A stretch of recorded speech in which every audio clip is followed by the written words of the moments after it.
Before we begin today, we want to acknowledge that this episode includes discussions of suicide, mental health challenges, and brain injury. Please know that we aim to tell each story with care and consideration for all parties involved in each story we will tell today. Even so, this content may be difficult for some listeners. Please take care of yourself as you listen and feel free to pause or step away if needed. If you or someone you know is struggling, support is available. Please consider reaching out to a trusted person or contacting the Suicide and Crisis Lifeline at 988.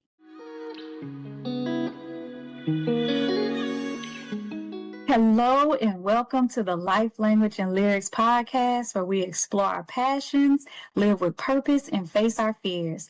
I'm Lena, or as some of you may know me as Dr. Davis. I'm a professor, speech-language pathologist, baker, and lover of people with a mission to bring a little Southern comfort to your day.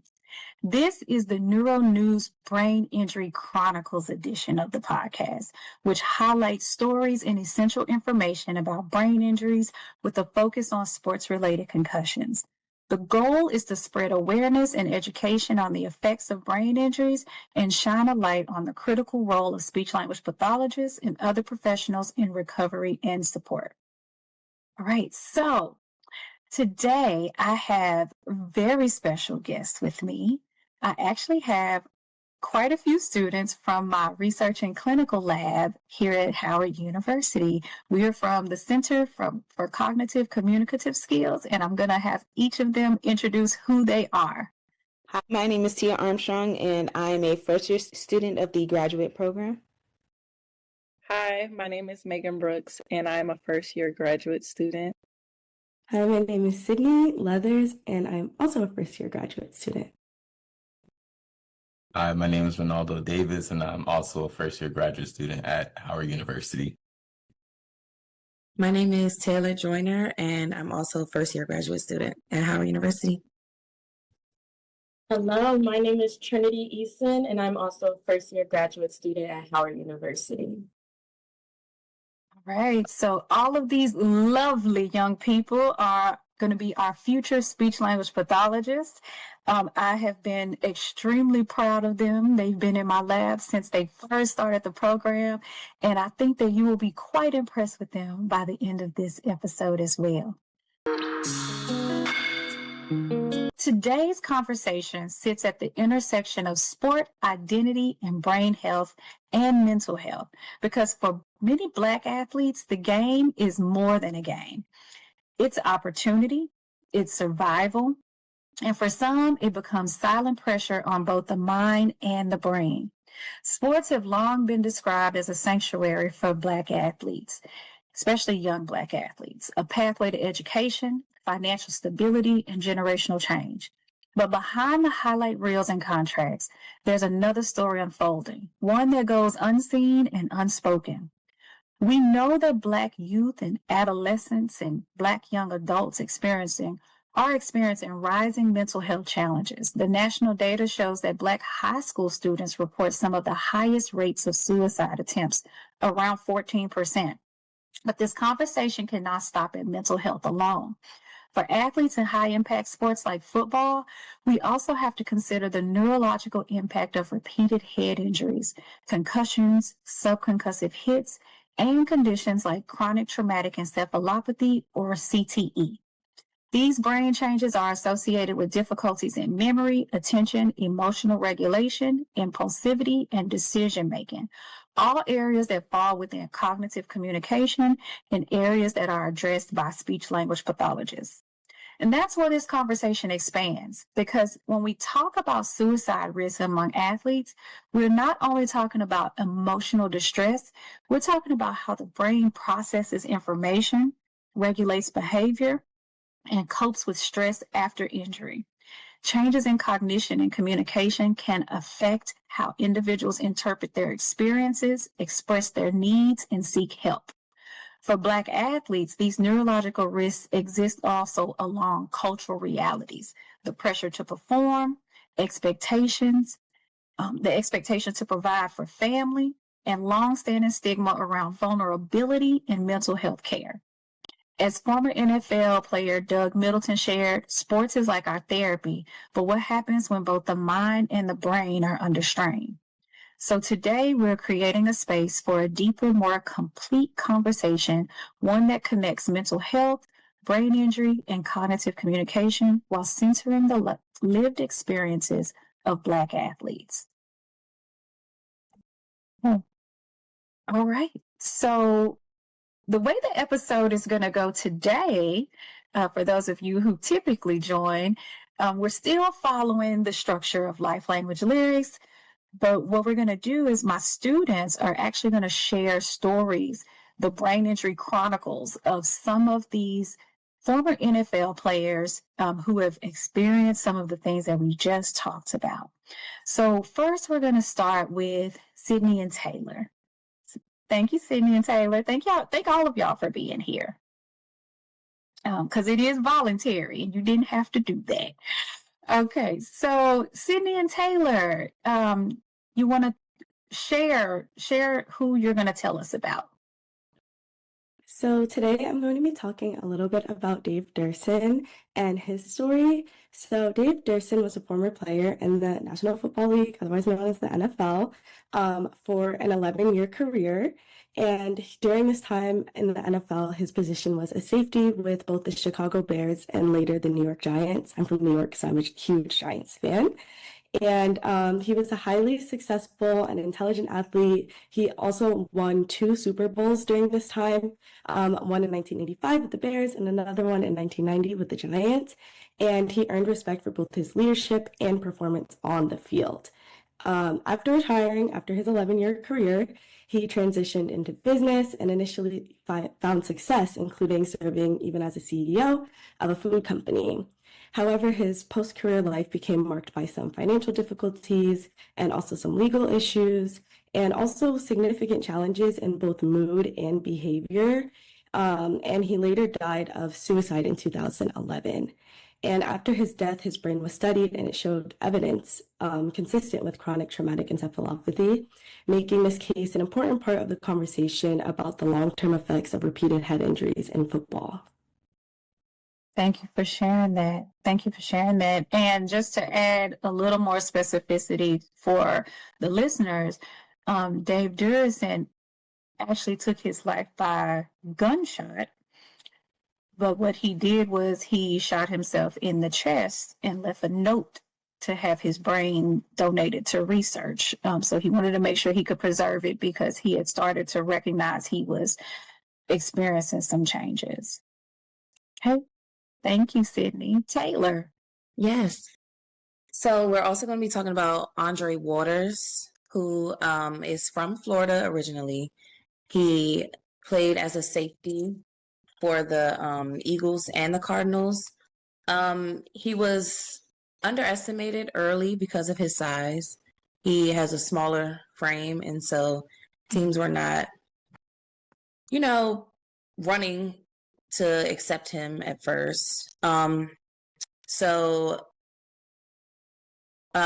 He got the nickname Dirty Waters, I guess. I don't know if he had something to prove or not, but he had a very aggressive playing style. He was very ferocious in his hits. So he sustained several concussions throughout his career, and that began to show up in his physical body. So he suffered a seizure, and oftentimes during the game had pain in his fingers and his toes, needing smelling salts sometimes in order to release some of the body cramps that he was experiencing. He also suffered from headaches and confusion and blurred vision prior to committing suicide at the age of 44. Mm-hmm. And did you have any details on the way that he actually ended his life? I just know that he died of suicide. Okay. I think he might have been the one that, it might have also been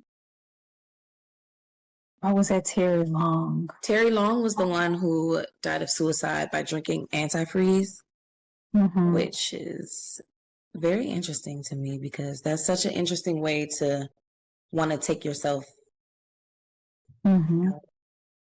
decision making, problem solving. Yeah.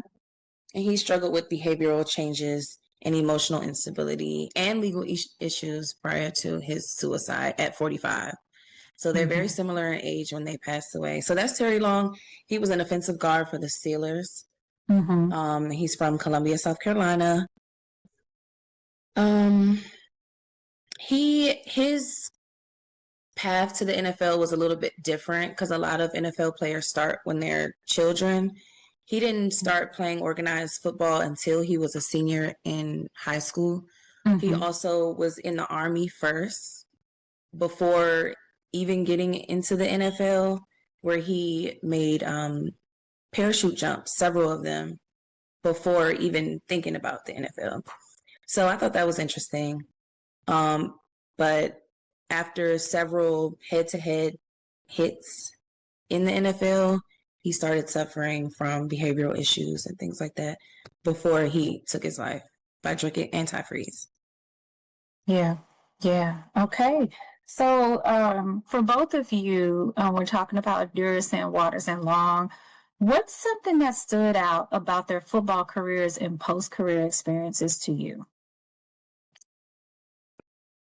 Something that stood out to me about Duerson's football career experience specifically is that he did report feeling all of these different symptoms while he was actually on the field, and he was playing for about 11 years.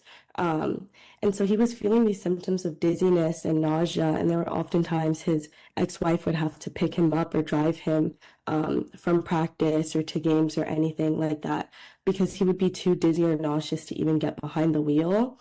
And as he's experiencing these symptoms, he's continuously still playing on the field while feeling like this. And I feel like that's just a leading marker into his post-career experiences as well. As I mentioned, like after he retired, he did transition into business and he did serve as a CEO of a food company, and he actually had his own food company as well. And because of this managing the finances and all of those important organizational skills that come with managing and running a company, he actually got into some legal issues for mishandling and mismanagement of finances within the company.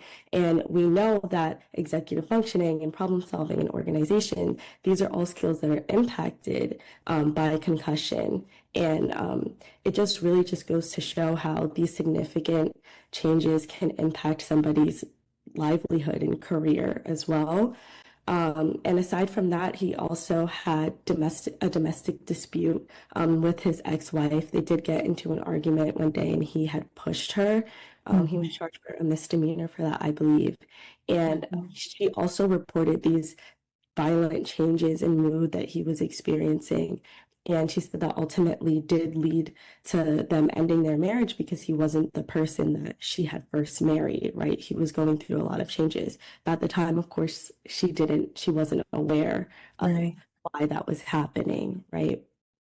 So yeah, that's just really what stood out to me about his post-career experiences as well, that all of the symptoms and everything he was experiencing, they're not just there on the field, right? It can bleed over into other things. Taylor, did you want to add? Yeah, I think what's interesting is that, especially Andre Waters, he like prided himself on hitting the hardest, and like a lot of football players do. That's my baby in the back. I'm sorry. That's all right. That's okay. But Baby. a lot of football players pride themselves on how hard they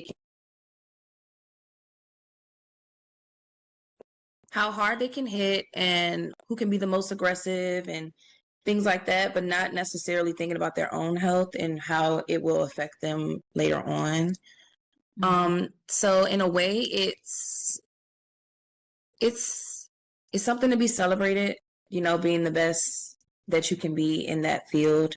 But it's also tragic just knowing that it comes at a cost, and that cost is you pretty much. And so that's just what I thought was the most interesting part of that. Yeah. And I think what's interesting about what you just said about cost is a lot of them feel like the cost is worth it. And that's in a lot of different sports. Okay, that was good synopsis. And we do know that each of these gentlemen, CTE was found in their brains post-mortem after they passed away. Okay. Yeah. All right. So now we're to Megan and Trinity. You're going to tell us about a different group of individuals. Whoever would like to start. I can start. Okay. So the athlete that I did research on was Jovan Belcher, and he was a linebacker for Kansas City Chiefs between the years of 2009 and 2012. So he had a pretty short career. So what we see with Jovan is he was regarded as really dependable by his teammates. He was hardworking. He was just a light to be around. But then we started to see a transition in 2012. And off the field, Belcher was also having some difficulties in his interpersonal relationships, including with his romantic partner at the time. I believe her name, and it's important to the story. I'm blanking on her name. I believe it was Caitlin, but his romantic partner at the time, and he also was just adjusting to being a new father, and his child was just a few months old. So he had those personal relation struggles, as well as his partner was also experiencing an emotional shift in Jovan. And then later on, Jovan just had a breaking point. So this started in mid-2012, and then by December 2012, he took his own life, and not only his own life, but also his romantic partner, which is very heartbreaking. And just it just shows, it was interesting to see the dynamic of, and he was also post-mortem confirmed to have CTE. But it was interesting to see how the intersection of mental health and other stressors in his life played a role in, ultimately this claustrophobic ending to his story. And what was the exact ending? He committed suicide, and then he also, beforehand, he murdered his romantic partner at the time. And it is common, we do tend to see cases of domestic or interpersonal violence with athletes, and it typically is just looked at as this person is aggressive, and I think I should also make it clear with some of these stories that we'll tell today, we are not making excuses for the actions, right? We are highlighting that there could be underlying challenges that exist in addition to mental health that may have contributed to what happened. But it is common that we see interpersonal violence, domestic violence, and sometimes it does end in a very tragic way. Thank you for sharing that. Of course, and I just wanted to clarify that her name is Cassandra Perkins. Okay, Cassandra. Yeah. Thank you. Okay, Megan. Hi.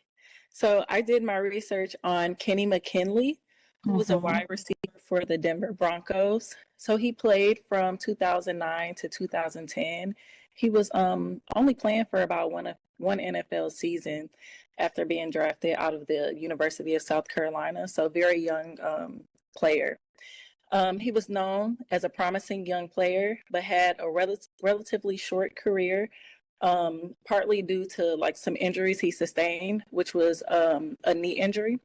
So leading up to his death, McKinley was reported to be dealing with a lot of significant life stressors, including the knee injury that placed him on injured reserve.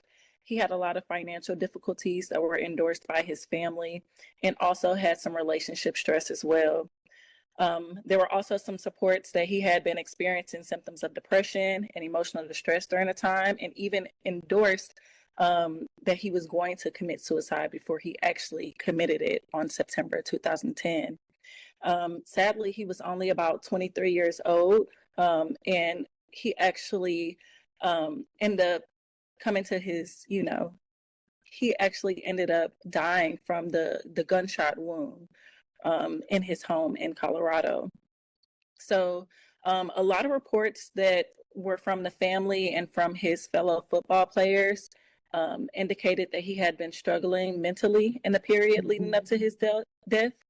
So CTE is not confirmed in his case. However, it is reported that he sustained at least one concussion while he was playing in South Carolina. And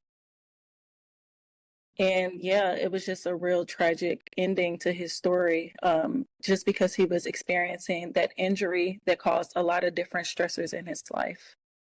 Mm-hmm. Yeah, and I think that's important too. The one documented concussion, right? Because we know that those hits and those blows to the head can occur multiple times throughout, not just the game, but even during practice. Right. And then even some where, some of them started when they were itty bitty peewee football, right? And then even the ones, so like in the previous story with Long, who started later, doesn't mean they weren't out playing hard games when they were younger, right? Playing football out in the neighborhood, other types of sport, falling off your the monkey bars and all those kind of things. Yeah. Okay, good. Kevin McKinley is a story that I hadn't looked into very much, so thank you for sharing that one. Yes. When talking about mental health, and in all of these cases, the individuals do exhibit some. We have some that do tend to have a little bit of some very unique stories. So also Philip Adams and Vincent Jackson. So Philip Adams, we won't get into too much detail here because we're going to have another episode with some of the other lab members that goes into a deeper dive about him. But he was a case that was also a murder-suicide.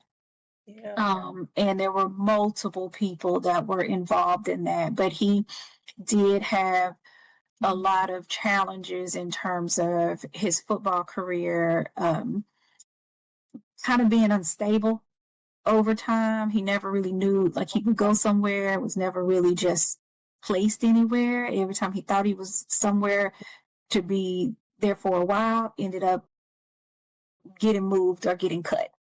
Mm-hmm. And then Vincent Jackson was actually a more recent story where he actually developed chronic alcohol abuse. So he was trying to hide the alcoholism, but he was in a very deep state of depression. And then I think now I can't remember exactly which team that he played for, but the Chargers and Buccaneers. You have it.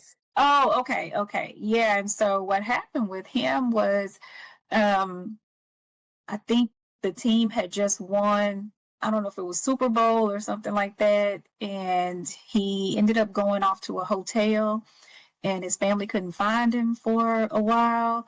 And then when they did find him, he was gone. And it was from alcohol. It was from alcohol. You can drink yourself into that state. Mm-hmm. But both him and Philip Adams, they found CTE in their brains. Mm-hmm. So to Megan and Trinity, what do we know about for the individuals that you talked about, what do we know about their mental health, life stressors, or behavioral changes that played a role up until, you know, the end? So specifically for McKinley, you know, that knee injury, it caused him a lot of depression and I believe even like isolation, but it seemed like he really masked his feelings a lot, especially around his counterparts, like his football player, the other football players, because they said that he had like a masked smile. But interestingly, he actually purchased the weapon that he used for his suicide from one of his football players, one of his teammates, and on the basis of him protecting himself. But it ended up being the very weapon that he used to commit suicide. Additionally, I know the mother of his child endorsed that he was experiencing a lot of financial stress because he was paying child support. However, she was saying that she was trying to support him because he was taking out loans, and his parents was also trying to help him with like a gambling addiction as well. So he had a lot going on, and it didn't seem like he actually, you know, was comfortable enough reaching out for help to get those services. Thank you. Yeah, as Megan connecting to what Megan said, I think it's interesting to see how mental health and the life stressors as well as behavioral changes intersect in high impact sports. With Belcher being a linebacker, that's a defensive role, and that role really emphasizes being tough, and just football in general really emphasizes this masculinity of being tough, not communicating emotions, just at the forefront, being regarded as an athlete that is making sure that they come off as being, you know, scary, especially as the defensive linebacker. And so seeing with Belcher, as well as his interpersonal relationship challenges and adjusting to being a new father, and I'm sure, you know, having conflict in those relationships as well was exasperating it. Just, you know, and not really understanding why it's happening as well, because I think that's an aspect that doesn't, you know, isn't talked about enough. Like, these athletes, a lot of them don't notice the changes that they're going through. So they think in their world, their reality is normal. Whereas, you know, their partners and other people that they have these personal relationships are seeing these behavioral challenges and differences. So that's a state of confusion that I can see exasperating the problem. So in terms of like their, you know, life stressors that are outside of the field, and then also the pressure of being a football athlete, I can see how, you know, this really makes CTE, it's a real big concern, and it's something that like really needs to be addressed because, you know, it's really impacting these athletes' life in multiple aspects. Yeah, thank you. Thank you both. Y'all bring up some really good points. You know, when we talk about concussion and brain injury and cognitive challenges, as speech language pathologists, we also know that the term anosognosia comes into play, right? Anosognosia is the lack of awareness of deficits or impairments. Very, very common with this population.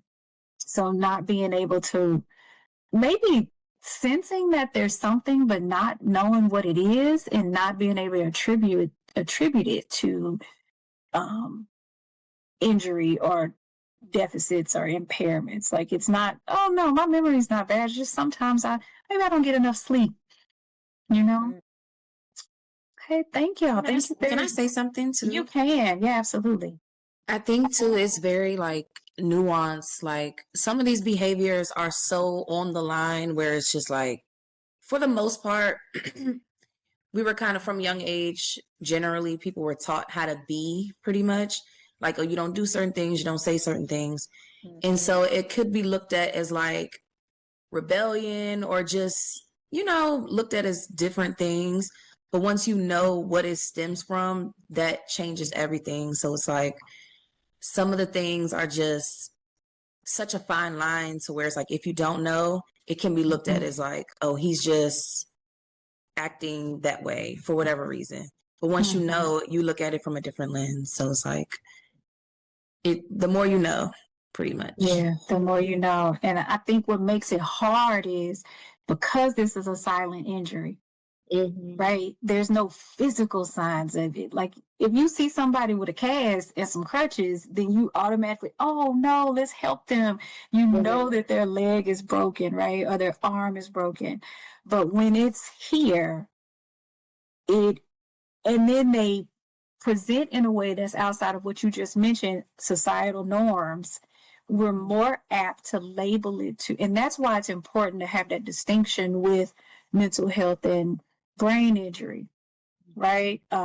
Even though symptoms overlap, they're two different things. But when things get thrown into mental health, a lot of times it's it's just something wrong with them, right? There's this kind of diluting of it and just kind of pushing them to the side. Now, the conversations are changing now, even around mental health, especially for Black men, which is great. Black women too. We're seeing the discussions happening with athletes more often, but it can be very much a challenge with something like this. And especially that's why what we're doing right now is so important, because we get to bring this awareness and help people learn more. Right. Also to quickly add onto the point about awareness, connecting that a little bit to Dave Duerson's story as well. So he was an NFL player who actually served on a board that ruled on player disability. And at the time, CTE was an emerging science, and there were all these emerging things coming out about football-related brain injury and damage. So he was kind of like in the mix of it and learning and hearing about these things. And as I said before his death, he was experiencing a lot of the symptoms that he could also see were aligning with the other players' cases he was ruling on. And ultimately, when he wrote a note before he committed suicide, asking for his brain to be studied and donated to the NFL Brain Bank. And that's how ultimately his case of CTE was confirmed. So I think in a way, awareness is definitely like key, like you were saying, to help. And I think because he did have that awareness, not saying that like it had to lead to how it ended, but because he had that awareness, he knew about certain things. But I feel like it definitely needs to be more widespread, especially not just with football, but with all contact sports related injuries, so people can know what's going on, because it can feel scary, like something's going on in your head and you don't know what it's stemming from. Thank you. Those are good points. Last group, last but definitely not the least, right? So it'll be Taylor, Tia, and Ronaldo. I'm gonna let y'all go ahead. Maybe we can start with Ronaldo or Tia, and then Taylor, since you've spoken already. I have to start because I also want to say I really agreed with what Taylor and what we were all saying before, how like with the societal norms. I do think that I'm gonna get to my story in a bit. But Yeah, you're good. You're good. I just wanted to say I really do think like, especially in terms of not only like just take it broad, like just men are sometimes not allowed to talk about their mental health like that. And then you add on like race, and I feel like in the Black community, that's also something that's not talked about as it should be. And then you do bring on that the fact that these are athletes in a contact sport that is kind of stigmatized as, like as Trini said, real tough. So sometimes they feel like they have to put on that persona. I just think sometimes it could be like, it could just be tough for them to actually come forward with that information. But yeah, I had Rondell Moore. So Rondell Moore Rondell Moore was born June 19, 2000 in New Albany, Indiana. He was an NFL wide receiver for the Arizona Cardinals, Atlanta Falcons, and then lastly, the Minnesota Vikings. He was drafted in the second round of the 2021 NFL draft pick, and he had a promising career. He was in the NFL for approximately 4 years before he uh, died February 21st in 2026 from suspected self-inflicted gun injury. But before that, he suffered from two consecutive knee injuries that ended his last two seasons, I believe. I'm not 100% sure about that, but two of his seasons ended prematurely due to these knee injuries. I definitely think it like the last season where he was back home, and that's where he's suspected of taking his life through gunshot. So his death, though, is prompting league-wide discussions about mental health in the NFL and highlighting how maybe the NFL or just maybe society in general needs to take more into account, not just putting the player as an athlete first, but as a person first, and speaking more about injury awareness and mental health. Yeah. Thank you. So I did my research on Marshawn Kneeland. He was born on July 8th, 2001 in Grand Rapids, Michigan. That's where he first developed his passion for playing football. All throughout high school, he played football and eventually started playing for Western Michigan University. After that, he was eventually drafted by the Dallas Cowboys in the 2024 NFL Draft. So people would describe him in his family as a big teddy bear. He was like a bigger guy, but they just always talked about how his personality was always loving, kind-hearted, and he was always smiling. So he did face a couple obstacles within the years leading up to his suicide. He experienced the loss of his mother. Also, one of his former teammates had passed before he committed suicide. I also noticed how I found research on how there were multiple welfare checks that had to be done for him by police. There was a time where he was found near train tracks, and he was saying that he was hoping that the train would hit him. So he would tell police that, he is feeling down, but nothing was ever really given to him, like resources to get help for his mental health. And he also wasn't taking any medication at the time to help him. So unfortunately, in 2026, he did pass away from a self-inflicted gunshot wound. And this was after a full high-speed chase by the police. He crashed and then fled on foot until he committed suicide. So yeah, that's a little bit about Marshawn Kneeland. Thank you, Tia.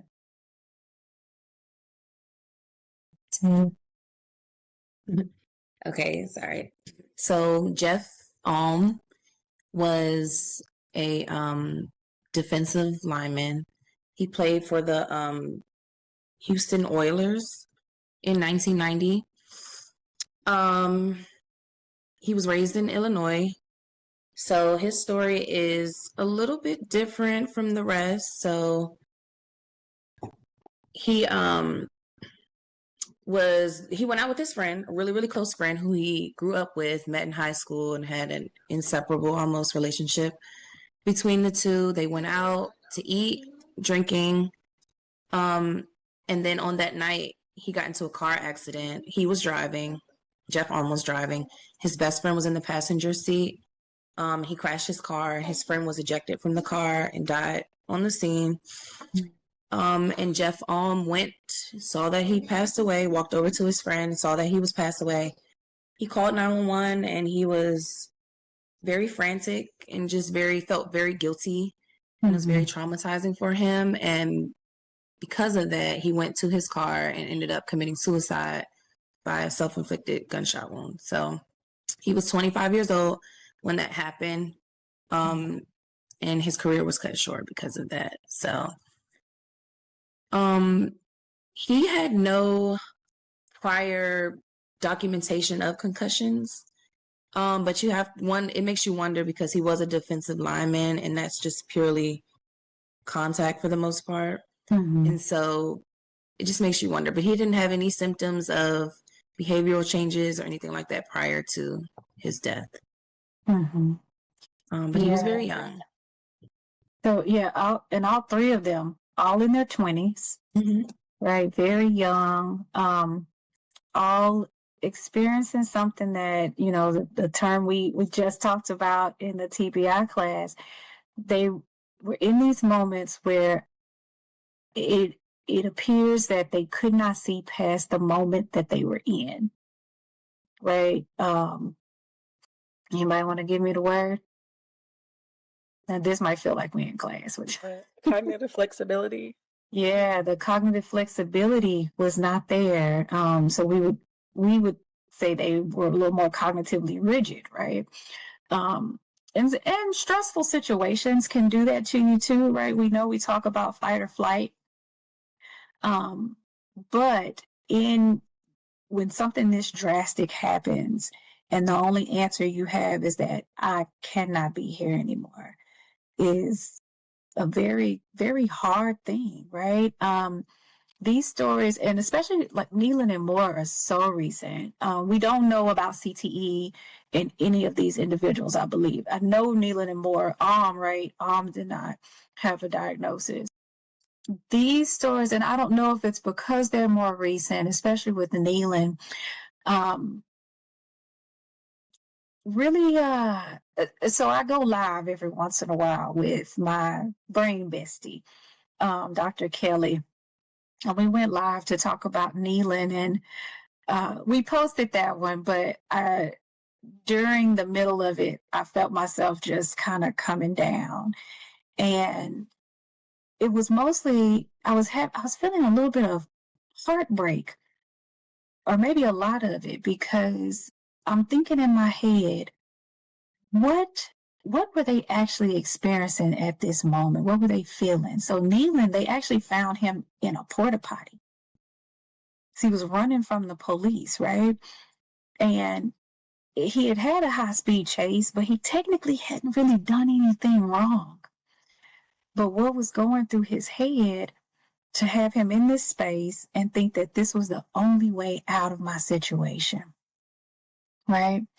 And that these stories are the reason that I'm very passionate about this work, even though it can be a little challenging, a little hard, because I strongly believe that if we can get in there earlier and work with these individuals and help them have strategies. Now, if there's, we also need the psychologists because the mental health does exist, but I strongly believe if we can help with the cognitive part, that we can at least help them to stay here, right?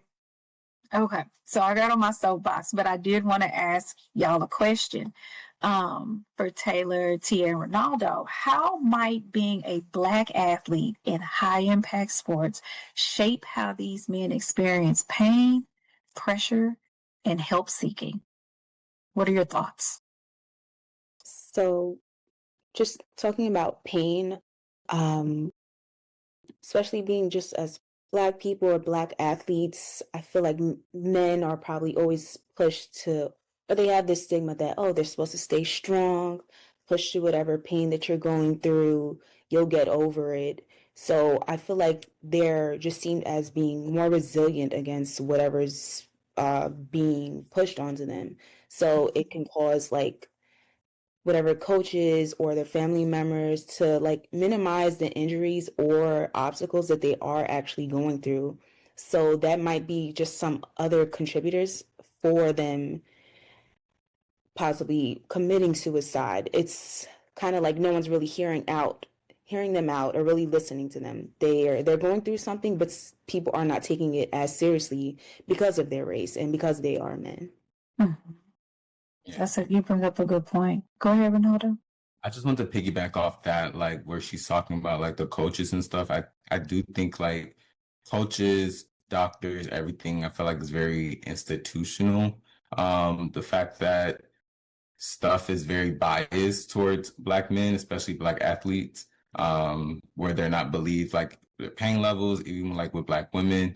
But yeah, so like even like in a medical setting where the practice has been in the past, or even I don't know if it's still now, but definitely historically that Black people don't feel pain the same, you know. And so I feel like even though we know that's not true, I feel like sometimes that can even be something that can take hold in the community of itself. So even though it's something that's pushed onto us, some people might actually start, it becomes part of like a community thing where sometimes Black people think that they need to be tougher because that's what they've been told.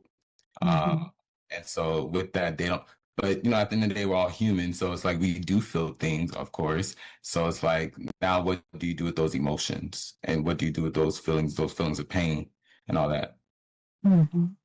That's true. And I agree with that. It's so systemic to the point where it's like everybody is feeding into the idea of it, even us sometimes. Well, I'll speak for myself.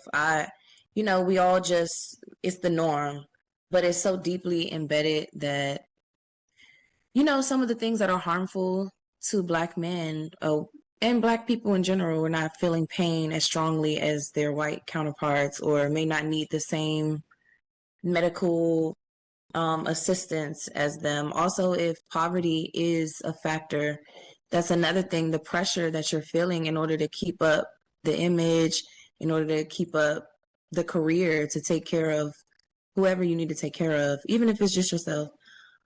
So that can be another thing that everybody is feeling, and then sometimes it's just too much, especially if you're already dealing with impulsivity and rationale issues. Sometimes if it is too much, that's all it takes to break.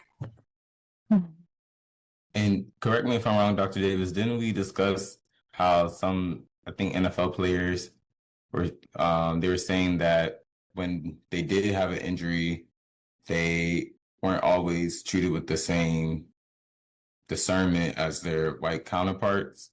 And sometimes they would be rushed, like some treatments would be rushed, or they would be pushed to get like certain shots or whatever to just get back on the field and play.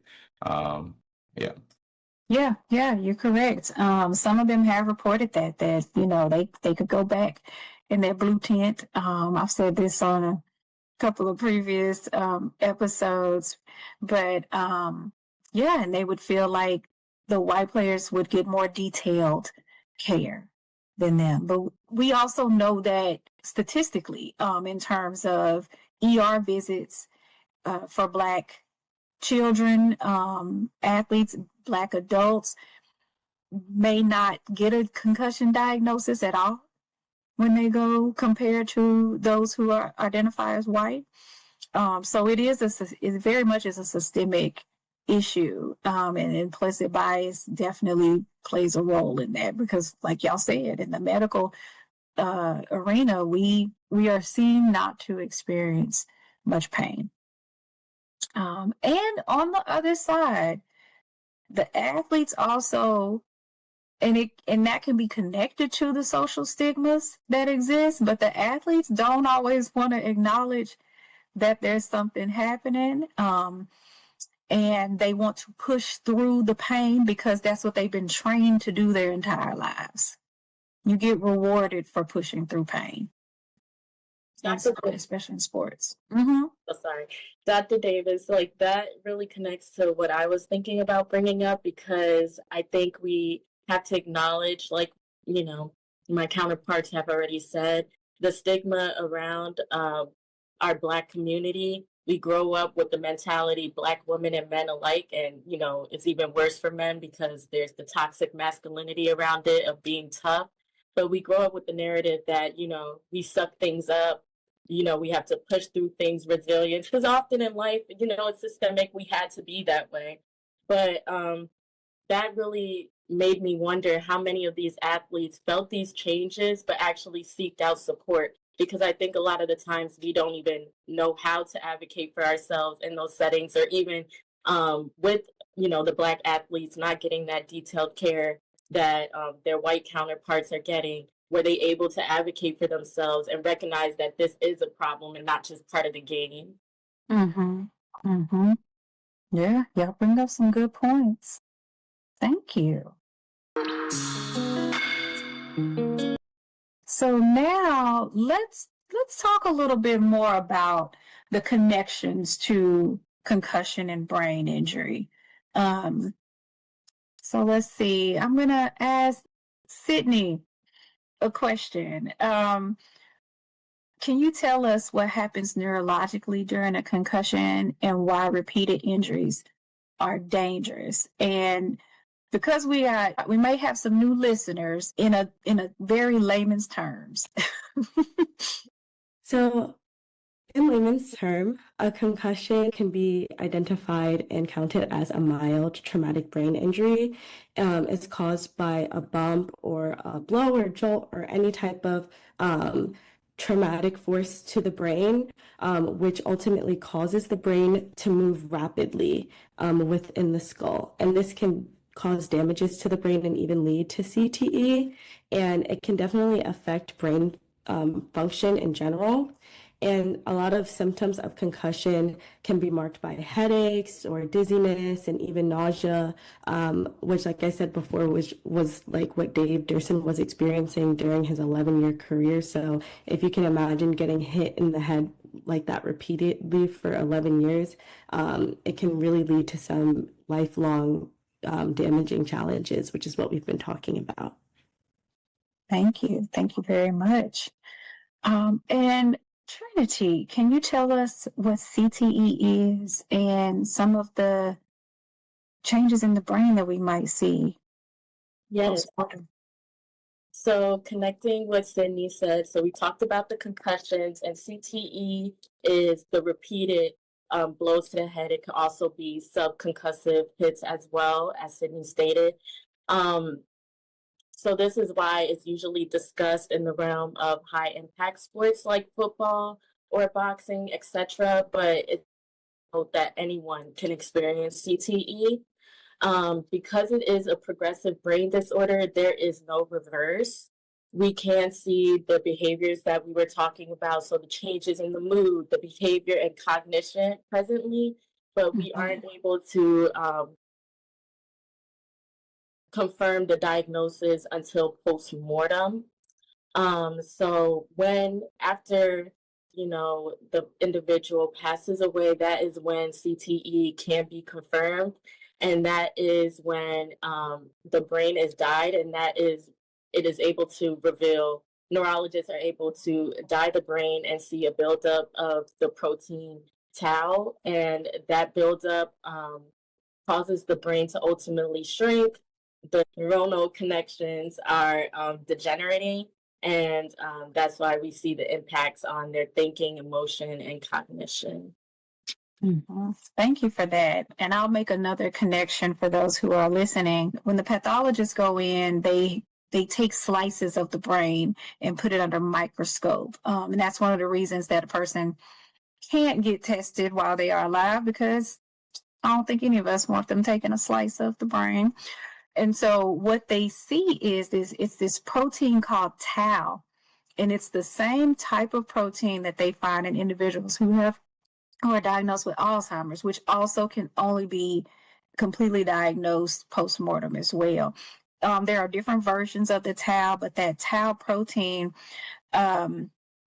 basically kind of goes through the neurons and veins of the brain, and it starts to cause them to die, as Trinity just stated.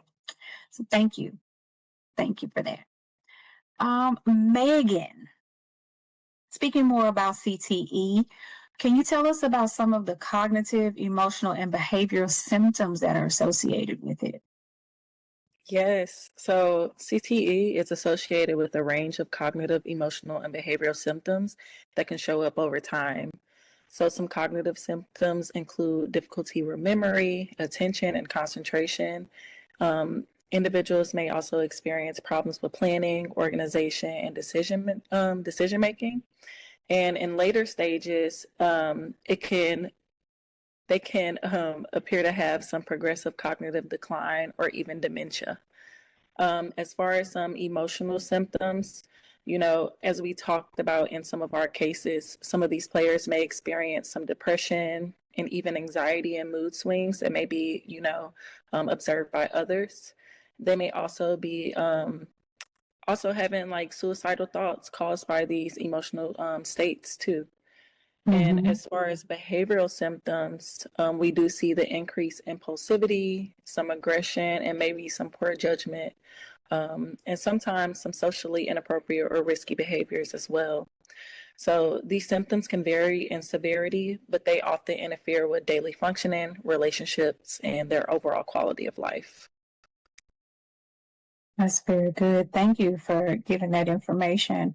And for those who are watching the episode, when they do identify CTE, it's identified in stages. So quite a few of the people that we talked about were found to be at stage 2. So the different stages, each stage introduces different levels of symptoms.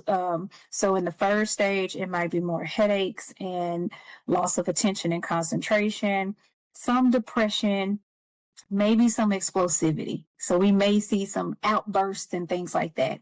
Stage 2 is where we see more depression, mood swings, the headaches, memory loss is showing up. And then we also see the suicidal thoughts, which is probably why we're catching these folks more so at the stage 2. And then stage 3, things start to become there's more apathy. So apathy is a little more severe than depression, where you're not getting a lot of initiation at all. And then the final stages is there can be profound loss of attention and concentration. There can be paranoia that exists, and it's just the more exacerbated forms of all of the symptoms. Thank y'all. Thank you. Ronaldo, so we're still continuing with CTE, but in relation to what we're talking about today, what is the relationship between CTE and suicide? And what do we know and even not know about causation? Okay. So as we already stated, CTE, some common symptoms of CTE is depression, impulsivity, mood swings, aggression, things that, as we said before, kind of take you outside of those social norms, expected social norms. Hmm. And so a lot of people who had like these some of these symptoms, sometimes they end up being ostracized or isolated from their family, whether it's self-isolated or people, or, sometimes relationships are souring because of those types of symptoms, because people don't know why those are happening or what's happening actually. And so a lot of times that does lead to depression, which these symptoms are kind of risk factors for suicide. And so when you look at the relationship between CTE and suicide, many people who were later diagnosed with CTE did die by suicide, showing that kind of association. But there hasn't been a direct link, like saying like CTE causes suicide. Mm-hmm. And this is kind of also due to like, I would say like a limited sample size, because it can only be diagnosed like after death, which might also lead to suicide because you can't get the help. You can't necessarily get the help that you need without the diagnosis. And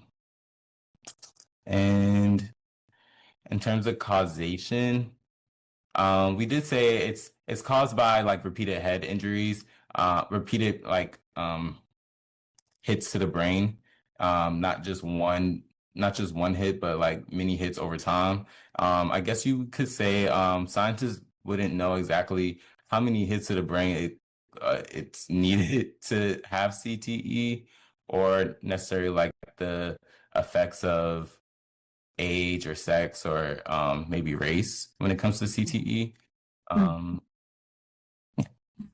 Yeah, that's very good. And then it also circles back to that topic of executive functions, right? Problem solving, decision making, judgment, cognitive flexibility. Because there are correlations between TBI and suicide. So traumatic brain injury in general. It doesn't necessarily have to be CTE, but traumatic brain injury in general, we do see more higher rates of suicide and suicide ideations. Thank you, Ronaldo. Tia, kind of thinking more about our Black athletes. How do disparities in healthcare, stigma, and access impact Black athletes who are experiencing these symptoms? So healthcare disparities, we can see Black athletes are possibly not given that same quality of healthcare as other races.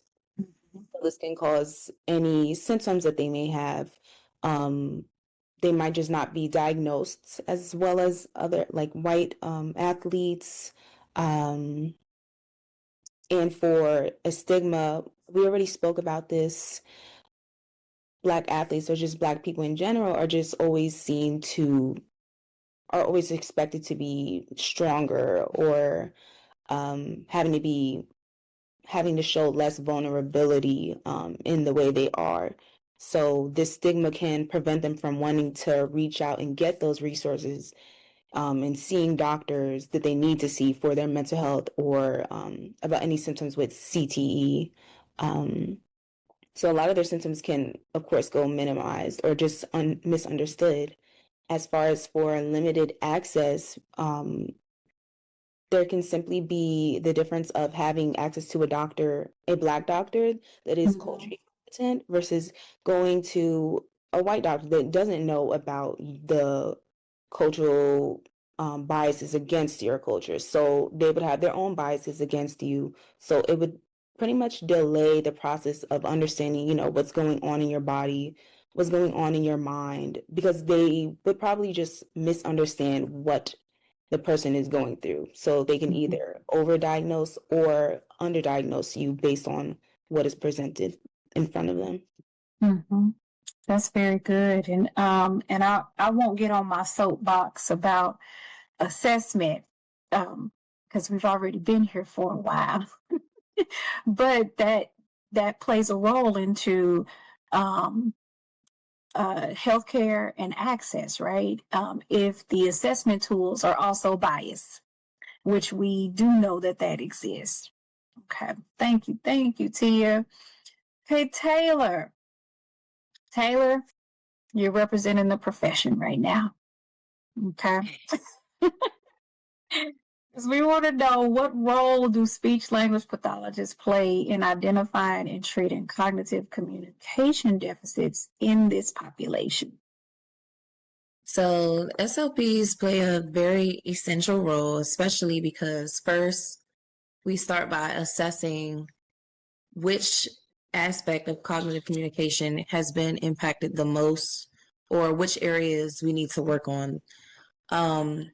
So that can be talking with the client, talking with family, doing formal or normative assessments, just to figure out where exactly we need to start. And then therapy looks like very functional. So we want to focus on the cognitive aspects. So that could be executive functioning. So your reasoning, your rationale, these are all things that can help you in the workplace. Social communication, how are you maintaining your relationships? How can we figure out how you can maintain them?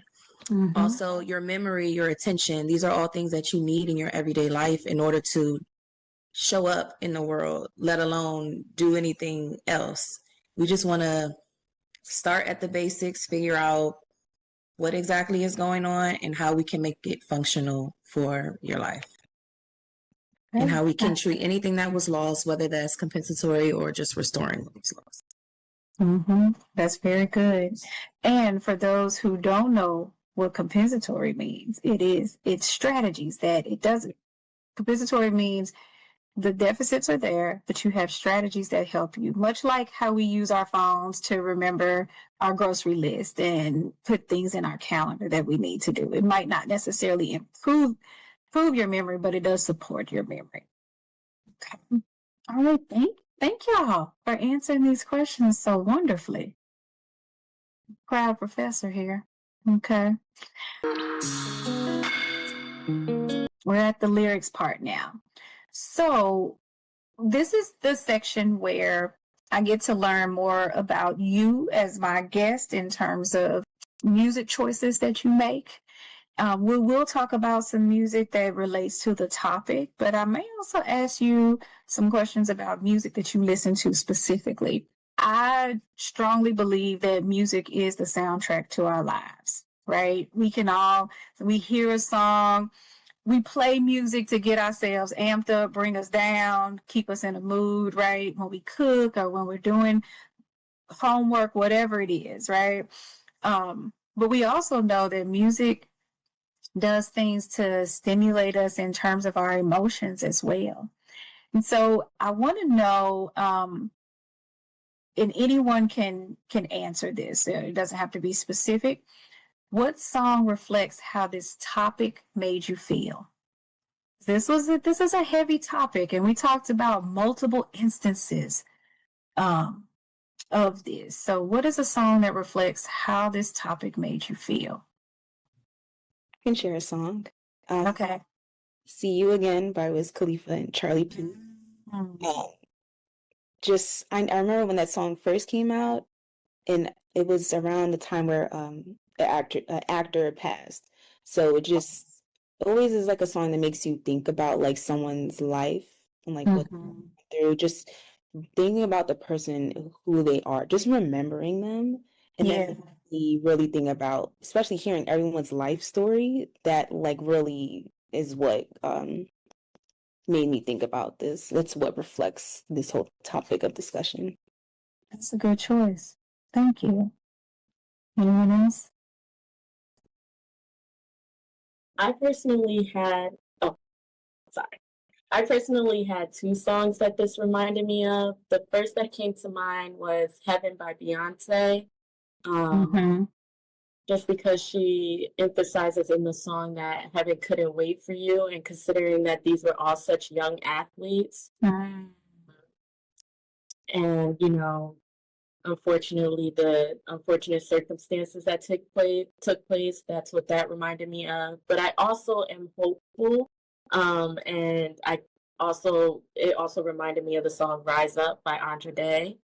But the fact that we are having these conversations, especially being HBCU, having these conversations, advocating on the behalf of our Black athletes and athletes in general, but really Black athletes who may not know how to advocate for themselves, I'm hopeful that, you know, preventative measures come out of this, and, you know, we have a turnaround, you know, with CTE, that there's more emerging science.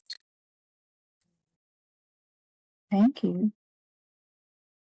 I couldn't think of a song myself, but I really relate to what Trini said with Rise Up. I think I was sitting here thinking, and I know it's a sad topic, but then like speaking about mental health and everything, and like the disparities really just turns you to an activist almost.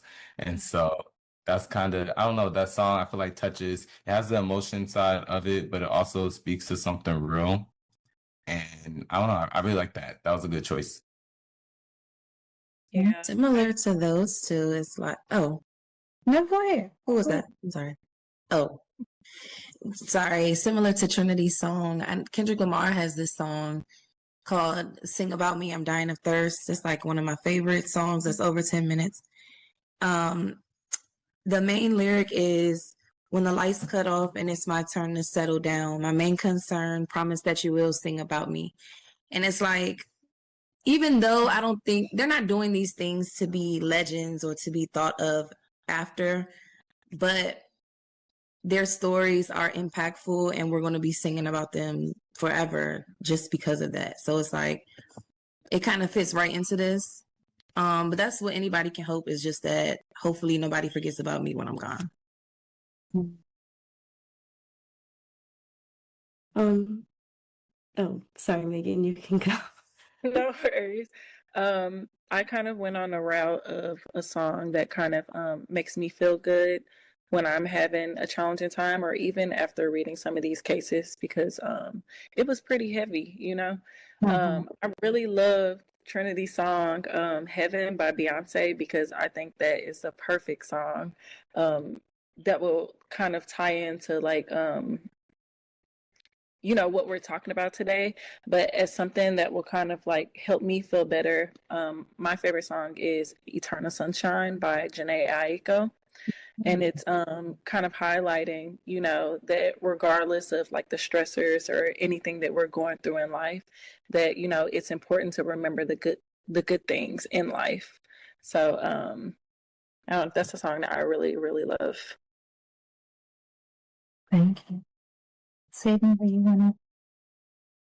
Yeah, I was kind of taking a different route. I was thinking about a song that just related more to the experiences and things that I've not only heard through this podcast, but also different even college cases and things that I've researched on my own time. And a song that relates like that most to me is Doctor My Eyes by Kamari. I don't know if any of you have heard that song. But basically, like one of the lyrics is like, will it ever change? Or like feeling numb, or just like having an experience that other people like can't really relate to, and feeling like that isolatory like feelings. And not that I can imagine what any of the players were feeling in this moment, but I can only imagine like how like alone or isolated they feel, especially even like dealing with these symptoms. So that's a song that definitely stood out to me. Y'all know that Project Pat song from 3 Which Seconds? one? Which one? Gotta take the good with the bad. Hey. With the sad. Love what we got and remember what we had. Hey. All right, way to bring us up, Taylor. Way to bring us up. Right. No, those are beautiful song choices. Those are beautiful choices. And I love your explanations of why you chose them. I'll ask you, we'll do this. What do you listen to when you need peace after heavy conversations like this? Or just a hard day? For me, just gospel, especially when I'm like hard conversation like this, but also like whenever I'm like commuting to school and I know it might be a hard day coming up. Like my favorite gospel song is My Search Is Over. I just like listening to that while I'm walking, listen to the music. It really calms me down and like lifts my spirit up. It like prepares me for what I may endure for the day. That's beautiful. I'm gonna check that one out. Not to piggyback, but I'm gonna give two responses. But first I'll say, this semester, was a long semester for me. And so one thing that really did get me through it, I don't typically listen to gospel like regularly, but I started to this year, and then it was Don't Faint by Jacqueline Carr. That really got me through a lot this year. But typically, if I'm having like a rough day, or if any type of emotion, whether I'm mad, sad, like, or happy, I'm a country boy, so I put Lil Zydeco on, and that really just changes my whole day. Like sometimes that's the only thing that really gets me back to a good level. So any Zydeco song get me through it. Something that's upbeat and you can dance to, I think. Yeah. Helps reset. Nice. Yeah, I realized I jumped the question, so That's totally fine. So yes, the Janae Aiko is a good song that I listen to bring me peace. But to piggyback on Ronaldo, I do love upbeat songs as well. So I love Dolph. Some rap sometimes like really gets me motivated. But just because his lyrics are so simple and straightforward and very empowering sometimes, like that's my go-to. Nice. I started having like a a playlist in the morning that's just filled with like empowering lyrics. It don't have to be like nothing real, like what people be thinking about, like something like gospel. It could be gospel, it could be rap, it could be pop, but like just something with some good lyrics that like makes you feel good about yourself and starting your day with that. Nice. Full lyrics. I need to take that idea. But I'm definitely with Tia. My gospel music, I need that every morning. I love gospel.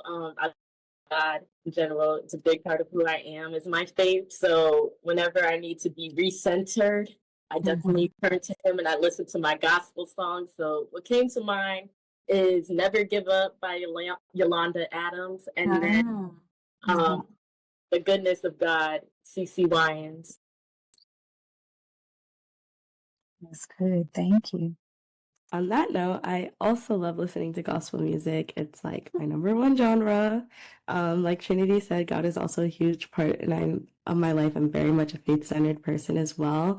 One song for me is "Well, Well, Well" by Maverick City Music. It's just a song about like emphasizing that like no matter what circumstance or situation like you're currently in, like everything's gonna work out and be okay, and not to overwhelm yourself with like worry. So I really, really like that song, and I really like the place that it puts me in as well. That's cool. Was that everyone?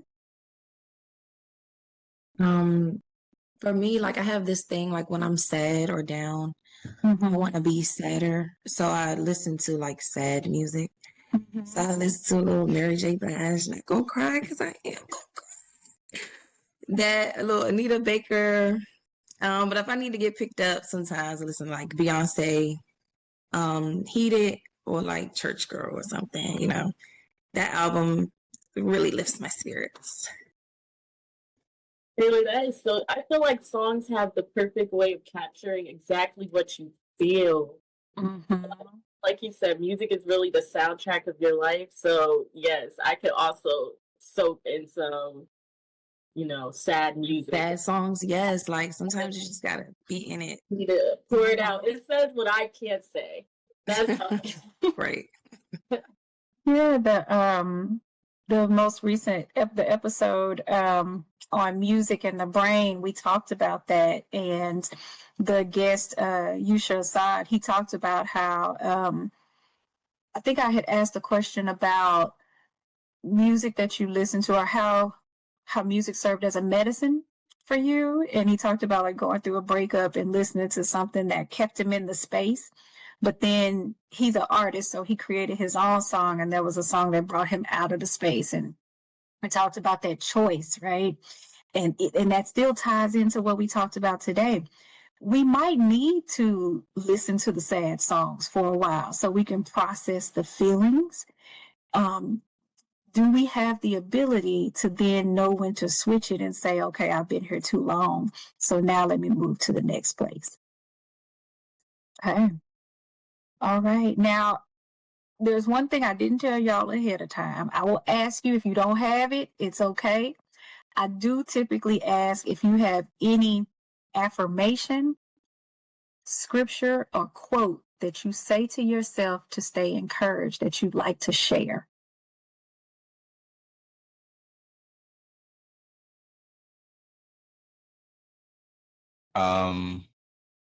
At one point, there's this YouTube video, and I think about 14 minutes long, and it's affirmations for men, and it just goes through like different parts of your life, like your academic, family, work, creativity, all that, and it's just, I mean, I don't have it in the top of my head right now, but it's on YouTube, and that's what I used to do like every morning.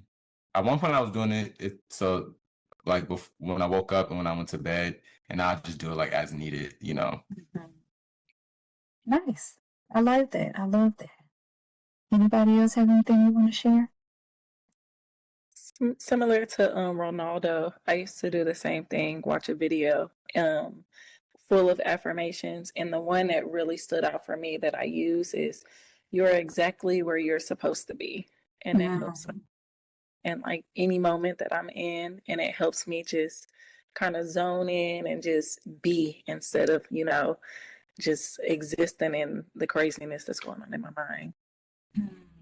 That's a good one. That's powerful too. You know, the other guest in the music episode is Professor Carolyn Malachi, and she has a song. I'll have to look up the name of it, but one of the lines in the song is, "Even my mistakes are correct," which that makes me think of that. Even the stuff you do wrong, because you are where you're supposed to be. Sydney? I have a scripture, so it's Isaiah 43, chapter 2, and it's, "When you pass through the waters, I will be with you, and through the rivers, they should not overwhelm you." And for me, it's not just about like overwhelming like challenges. That's not what the waters or rivers really represent to me. It could be like just anything in daily life. Nothing will overwhelm me, and if I am overwhelmed, I know that I have a source of protection and power. And I think the overall message that is just like of hope and a presence even in like your darkest times as well. It's good. Okay. Mine is also scripture, very simple, straightforward. Luke chapter 1, verse 37. Do not limit God. I remind myself every day that I serve a big God and doing big things for my life. So, I know that his will be done.